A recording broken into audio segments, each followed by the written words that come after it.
La vraie croissance spirituelle. Bonjour, que Dieu vous bénisse. Si nous voulons vraiment croître dans la foi de la bonne façon, c'est la croissance de notre amour les uns pour les autres, de notre amour pour notre Père. Éphésiens 4:13 nous dit ceci: jusqu'à ce que nous soyons tous parvenus à l'unité de la foi, de la stature, de la connaissance du Fils de Dieu et à l'état d'homme fait, à la mesure de la stature parfaite du Christ. La mesure de la stature parfaite du Christ. Quelle était la stature parfaite du Christ? C'était l'amour. Et Colossiens 1:28 nous dit, c'est Christ que nous annonçons afin de présenter à Dieu tout homme devenu parfait en Jésus-Christ, c'est-à-dire dans son amour. Pourquoi l'amour? Parce que 1 Jean chapitre 4 verset 8 nous dit que celui qui n'aime pas n'a pas connu Dieu, car Dieu est amour. L'amour parce que Dieu est lui-même l'amour. Dieu est lui-même la personne de l'amour lui-même. Quand nous croissons dans l'amour, nous sommes en train de croître en Dieu et en sa puissance d'aimer, sa puissance d'agir même dans notre propre vie. Pourquoi la croissance de l'amour? Parce que 1 Corinthiens chapitre 13 dit,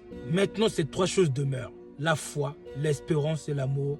La plus grande de ces choses, c'est l'amour. Croître dans la foi, dans la prière, croître dans l'espérance, c'est bien. Croître dans l'amour, c'est mieux, dit la Bible, après ce texte. Dans 1 Corinthiens 13, verset 8, il est dit que les prophéties prendront fin. La charité ne périra jamais, ne passera point. Il est dit, lorsque ce qui est parfait viendra, ce qui est partiel disparaîtra. Qu'est-ce qui est parfait? L'amour est parfait. Dans 1 Corinthiens chapitre 13, verset 2, il est dit, et quand j'aurai le don de prophétie, la science de tous les mystères, et toute la connaissance, quand j'aurai même la foi jusqu'à transporter des montagnes, si je n'ai pas l'amour, je ne suis rien. Avoir la maîtrise des langues, les dons spirituels, avoir la foi, la connaissance, s'il n'y a pas l'amour, c'est sans valeur, c'est inutile. Donc la croissance la plus importante dans la foi d'un chrétien, c'est la croissance de l'amour. 1 Corinthiens 13, verset 1, il est dit, quand je parlerai les langues des hommes et les langues des anges, si je n'ai pas l'amour, je ne suis rien. Donc, croître dans la connaissance du grec, de l'hébreu, de l'araméen, de toutes ces choses, sans la connaissance du Christ, c'est sans valeur. Sans la connaissance, la croissance de l'amour, c'est sans valeur, c'est inutile. 1 Jean chapitre 4, verset 11, il est dit,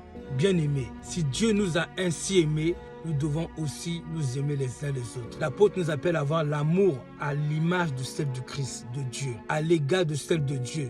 Notre amour doit aller dans la croissance jusqu'à atteindre la stature parfaite du Christ. Dans Éphésiens chapitre 4, verset 16, il est dit, c'est de lui, grâce à tous les liens de son assistance, que tout le corps bien coordonné et formé celui d'assemblage tire son accroissement selon la force qui convient à chacun. Il dit, tire son accroissement selon la force qui convient à chacun de ses parties et s'édifie lui-même dans l'amour. Dans l'amour que le corps de Christ pourra croître véritablement et parfaitement, en nous aimant les uns les autres. Toujours, nous devons rechercher la croissance, mais dans l'amour. Éphésiens 4:15 dit, mais que professant la vérité dans la charité, nous croissions à tous égards en celui qui est le chef, le Christ. Il dit, quand nous disons la vérité, quand nous proclamons la vérité, quand nous agissons avec vérité, mais dans la charité, quand nous disons des choses vraies, mais dans la charité, c'est là que nous allons croître en celui qui est le chef, le Christ. L'amour est super important, est ultra important si nous voulons atteindre cette maturité, cette posture, cette stature du Christ. 1 Jean chapitre 3 verset 16, il dit, nous avons connu l'amour en ce qu'il a donné sa vie pour nous. Nous aussi nous devons donner nos vies pour les frères. Donc nous devons servir les frères, être utile à un frère et une sœur, être à l'écoute d'un frère et d'une sœur, disposer pour amener au perfectionnement un frère, une sœur. Dans Philippiens 2 verset 4, il est dit que chacun de vous, au lieu de considérer ses intérêts,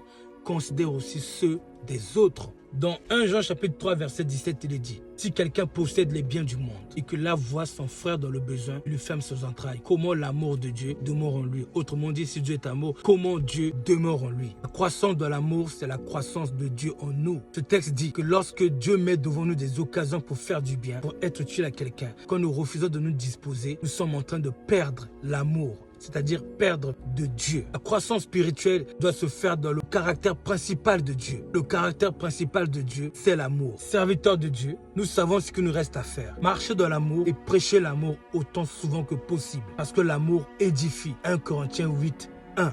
Enfant de Dieu, c'est l'amour qu'il faut chercher. C'est dans l'amour que nous devons chercher à croître. 1 Corinthiens 14, 1 nous dit ceci. Recherchez la charité. 1 Jean 4, 8 dit, Dieu est Amour. Lorsque notre amour grandit, nous devenons utiles à la société, utiles à notre nation, utiles dans nos familles, utiles pour nos parents, utiles dans nos assemblées. Nous disposons pour amener à l'élévation, à la croissance, les mouvements de nos assemblées, les mouvements de nos familles, notre femme, nos enfants, nos maris. Tout ce que nous avons, nous nous rendons utiles aux autres pour faire croître la grâce de Dieu dans leur vie. La vraie croissance, c'est celle dans l'amour. 1 Jean 4, 7 nous dit: quiconque aime est né de Dieu et connaît Dieu. Donc quand nous avons grandi dans l'amour, nous connaissons Dieu. La véritable croissance spirituelle, c'est la croissance dans l'amour. Et comment grandir dans l'amour? C'est saisir chaque occasion que Dieu nous donne pour faire le bien, pour aider quelqu'un, pour soutenir quelqu'un, prier pour quelqu'un, se disposer pour être utile à quelqu'un. Que Dieu nous bénisse. Recherchons l'amour. Soyez bénis.